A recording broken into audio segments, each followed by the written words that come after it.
जब किसान के घर ठहर गई माँ लक्ष्मी। कहा जाता है कि एक समय भगवान विष्णु मृत्युलोक में विचरण करने के लिए आ रहे थे। तब लक्ष्मी जी ने भी उनके साथ चलने का आग्रह किया।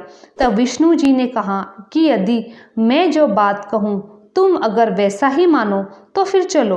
तब लक्ष्मी जी उनकी बात मान गई और भगवान विष्णु के साथ भूमंडल पर आ गई। कुछ देर बाद एक जगह पर पहुंचकर भगवान विष्णु ने लक्ष्मी जी से कहा, जब तक मैं ना आऊं तुम यहीं ठहरो, मैं दक्षिण दिशा की ओर जा रहा हूं, तुम उधर मत आना। विष्णु जी के जाने पर लक्ष्मी जी के मन में कौतूहल जगा कि आखिर दक्षिण दिशा में ऐसा क्या रहस्य है जो मुझे मना किया गया है और भगवान स्वयं चले गए हैं। लक्ष्मी जी से रहा न गया।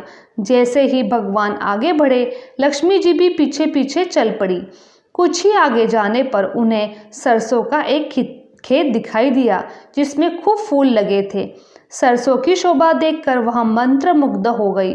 फूल तोड़कर अपना श्रृंगार करने के बाद आगे बढ़ी। आगे जाने पर एक गन्ने का खेत से लक्ष्मी जी ने गन्ने तोड़कर रस चूसने लगी। उसी क्षण विष्णु जी आए। यह देख लक्ष्मी जी पर नाराज होकर उन्हें शाप दे दिया, मैं तुम्हें इधर आने को मना किया था पर तुम न मानी और किसान की चोरी का अपराध कर बैठी। अब तुम इस अपराध के जुर्म में इस किसान की 12 वर्ष तक सेवा करो। ऐसा कहकर भगवान उन्हें छोड़कर क्षीरसागर में चले गए। तब लक्ष्मी जी उस गरीब किसान के घर रहने लगी। एक दिन लक्ष्मी जी ने उस किसान की पत्नी से कहा कि तुम स्नान कर पहले मेरी बनाई गई इस देवी लक्ष्मी का पूजन करो, फिर रसोई बनाना, तब तुम जो मांगोगी मिलेगा। किसान की पत्नी ने ऐसा ही किया। पूजा के प्रभाव से लक्ष्मी जी की कृपा से किसान के घर दूसरे दिन ही अन्न धन रत्न स्वर्ण आदि से भर गया। लक्ष्मी जी ने किसान को धन धान्य से पूर्ण कर दिया। किसान के 12 वर्ष बड़े आनंद से कट गए। फिर 12 वर्ष के बाद लक्ष्मी जी जाने के लिए तैयार हो उठी।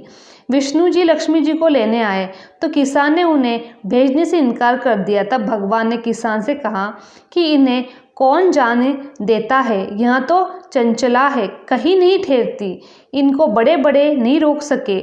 इनको मेरा शाप था इसलिए 12 वर्ष तक तुम्हारी सेवा कर रही थी। तुम्हारी 12 वर्ष सेवा का समय पूरा हो चुका है। किसान हठपूर्वक बोला कि नहीं, अब मैं लक्ष्मी जी को नहीं जाने दूंगा। तब लक्ष्मी जी ने कहा, हे किसान, तुम मुझे रोकना चाहते हो तो जो मैं कहूँ वैसा करो। कल तेरस है, तुम कल घर को लीप कर पोत कर स्वच्छ करना, रात्रि में घी का दीपक जलाकर रखना, सायंकाल में मेरा पूजन करना।